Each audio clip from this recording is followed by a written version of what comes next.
Welcome to Ambition coaching classes. आज हम 10th standard का प्रोबेबिलिटी चैप्टर पढ़ेंगे। तो स्टार्ट करते हैं। सपोज़ हमने रैंडमली कोई एक कॉइन टॉस किया, तो हमारे पास पॉसिबिलिटी क्या है, या तो हमें हेड आएगा या तो टेल आएगा। तो आ गया आपका हेड और टेल। अभी हम यहाँ पे क्या अज्यूम करते हैं कि हम जो कॉइन टॉस कर रहे हैं वो सिर्फ दो ही वे में आ सकता है, हेड और टेल। वो अपने एज पे खड़ा नहीं हो सकता है। ये आ गया है एज पे खड़ा हुआ, इसको हम निगलेक्ट करते हैं। अब हम जो कॉइन टॉस कर रहे हैं उसके आउटकम हेड और टेल होंगे, तो उसकी पॉसिबिलिटी क्या है, इक्वल है। दोनों में से कोई भी एक आ सकता है, तो दोनों आने की पॉसिबिलिटी क्या है, इक्वल है। अभी हमारे पास यहाँ पे दो फॉर्मूला है। फर्स्ट है एक एम्पिरिकल प्रोबेबिलिटी का फॉर्मूला।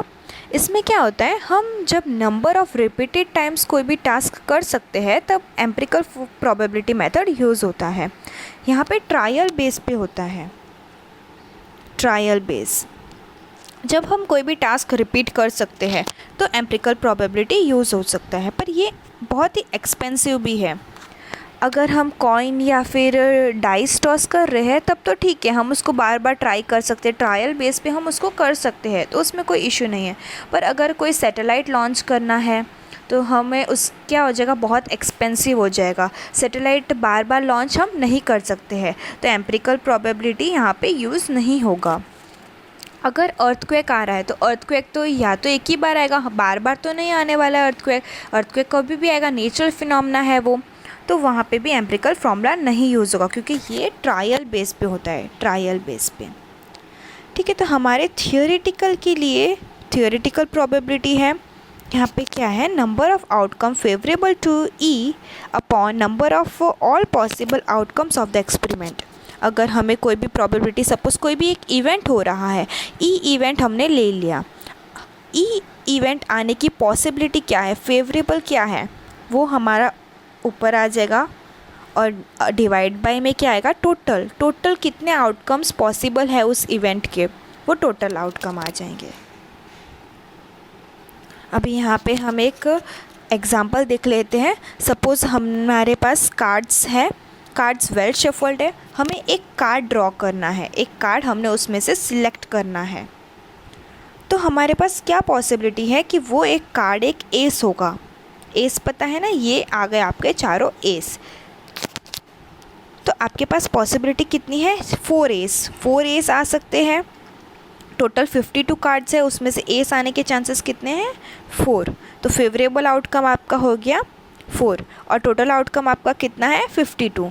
तो हमने फॉर्मूला में देखा, favourable outcome upon total possible outcome. तो फेवरेबल आपका कितना है, 4, डिवाइडेड बाय आपका टोटल आउटकम कितना है, 52। अब हम इसको सिंप्लीफाई करेंगे, कट कर देंगे, तो हमारा आ गया 1/13। तो पॉसिबिलिटी क्या है आपकी, एस आने की, 1/13। अब सेम उसी का देखते हैं, कार्ड्स का ही, वो नॉन एस आने की पॉसिबिलिटी कितनी है। वो कार्ड हमारा non S, not an S, तो क्या हो जाएगा, सपोज हमने इवेंट को एफ ले लिया, टोटल कार्ड्स कितने हैं, 52, और पॉसिबिलिटी कितनी थी हमने आगे देखा, 4। एस आने की पॉसिबिलिटी कितनी थी, 4। तो अभी नॉट एन एस आने की पॉसिबिलिटी कितनी होगी, 52 माइनस 4, तो 48 आ गया। टोटल पॉसिबल आउटकम कितने हैं, 52। तो प्रोबेबिलिटी ऑफ एफ़ कितना हो जाएगा, फेवरेबल आउटकम हो गए 48 और डिवाइडेड बाय टोटल आउटकम 52। इसको हम सिंप्लीफाई करेंगे तो हमारा आ गया 12/13। तो प्रोबेबिलिटी क्या हो जाएगी हमारी, नॉट एन एस की, 12 डिवाइडेड बाय 13। अब हम एक दूसरा एग्जांपल देख लेते हैं। हमारे पास एक बॉक्स है, उसमें 3 कलर के मार्बल्स हैं, 3 ब्लू मार्बल्स है, 2 वाइट मार्बल्स है और 4 रेड मार्बल्स हैं। अब हमें यहाँ पे क्या फाइंड करना है कि प्रोबेबिलिटी क्या है, अगर हम कोई भी एक बॉल, बॉक्स में से अगर हम एक बॉल ड्रॉ कर रहे हैं तो हमारे पास पॉसिबिलिटी क्या है कि वो एक बॉल वाइट होगा। ये वाइट बॉल आ गया। दूसरा ब्लू बॉल, ये ब्लू बॉल आ गया। तीसरा रेड बॉल आ गया। हमें हमारे पास टोटल कितने बॉल्स हैं, 9 बॉल्स है, 3 blue balls, 2 white balls and 4 red balls. तीनों को हमने प्लस कर दिया तो टोटल पॉसिबिलिटी कितनी है, 9। टोटल आउटकम्स तुम्हारा हो गया 9। अभी हमें फर्स्ट ए वाला हम देखते हैं। फेवरेबल आउटकम वाइट के लिए कितने हैं, 2, क्योंकि हमारे पास 2 वाइट बॉल है, 3 ब्लू बॉल है और 4 रेड बॉल है। हमने लिख दिया possible outcomes 9। Favourable outcome white के लिए 2 हो गया, तो पी डब्ल्यू क्या हो जाएगा, डब्ल्यू इंडिकेट्स करता है वाइट, तो पी डब्ल्यू हमारा हो गया 2/9। 2 क्योंकि हमारे पास टोटल 2 वाइट बॉल्स है और टोटल डिवाइडेड बाय 9, टोटल 9 है इसलिए हमने उसको डिवाइड बाय 9 किया। अभी हमारे पास 3 ब्लू बॉल्स हैं, तो ब्लू बॉल्स आने की पॉसिबिलिटी क्या हो गई, पी बी लिख दिया हमने, बी हमारा इंडिकेट करता है ब्लू। 3 ब्लू बॉल्स है तो हमने ऊपर 3 लिख दिया, टोटल हमारा कितना है 9, तो हमने नीचे 9 लिख दिया।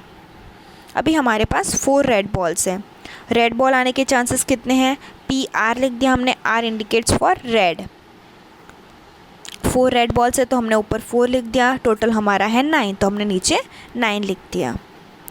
अभी इन तीनों को जब हम प्लस करेंगे तो हमारा आंसर 1 आना चाहिए। ये हुआ तुम्हारा प्रोबेबिलिटी। एक क्वेश्चन हो गया। अभी हम एक और क्वेश्चन देख लेते हैं। हमारे पास 2 डाइज हैं, ब्लू और एक ग्रे। अगर हम दोनों को एक साथ ड्रॉ करते हैं, हम दोनों डाइस को एक साथ फेंकते हैं, थ्रो करते हैं, ये आ गए हमारे 2 डाइस। तो इसमें पूछा है कि हमारे पास 8 आने के चांसेस प्रोबेबिलिटी क्या है। हम जब डाइस टॉस करेंगे, ड्रॉ करेंगे, तो हमारे पास 8 कितने बार आ सकता है, कितने चांसेस है, कितनी प्रोबेबिलिटी है कि हमारा 8 आएगा। दूसरा 13 आएगा और थर्ड इक्वल टू या फिर लेस देन, लेस और इक्वल टू 12। तो हमारे पास यहाँ पे एक टेबल आ गया जिसमें हमारे पास सारी पॉसिबिलिटी लिखी हुई है। 1, 1, 1, 2, 1, 3, 1, 4, 1, 5, 1, 6, ये सारी हमने पॉसिबिलिटी लिख दी है कि दोनों डाइस पे कौन से नंबर आ सकते हैं। एक डाइस पे 1 1 आ सकता है, 2 1 आ सकता है, 3 1 आ सकता है, 4 1 आ सकता है। तो हमने सारी पॉसिबिलिटी इसमें लिख दी है। टोटल हमारी पॉसिबिलिटी कितनी हो गई, 36। ये टोटल कितना है, 36। 6 × 6 36। हमारी टोटल पॉसिबिलिटी हो गई 6। टोटल पॉसिबिलिटी हमारी हो गई 36। अभी हमें फर्स्ट क्वेश्चन में पूछा था 8 आने के चांसेस कितने हैं। तो एक तो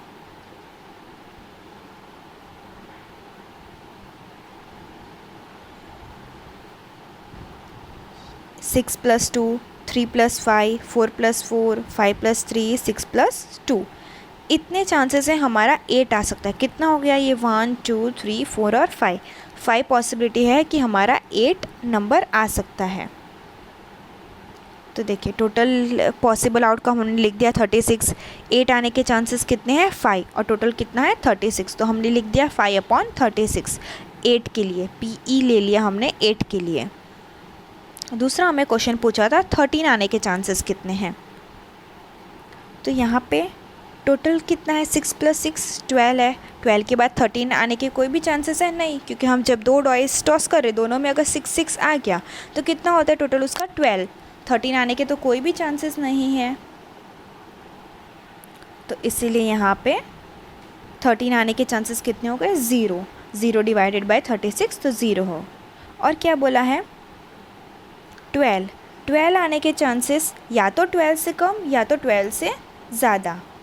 12 या तो 12 से कम, ये 2 चीज़ पूछी है, या तो 12 या तो 12 से कम। तो हमारे सारा हम देखेंगे सब में 12 या तो 12 से कम है। सबसे हाईएस्ट क्या है, 12 है, बाकी सब 12 से कम है, ये 12 से कम है, ये सब 12 से कम ही है।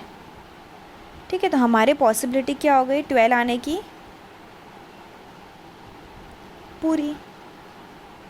तो क्या आ जाएगा, 36 divided by 36 is equal to 1, क्योंकि हमारा कोई भी टॉस डाई हम फेंकेंगे तो 12 या तो 12 से कम ही आने वाला है, तो उसकी पॉसिबिलिटी पूरी 1 हो गई।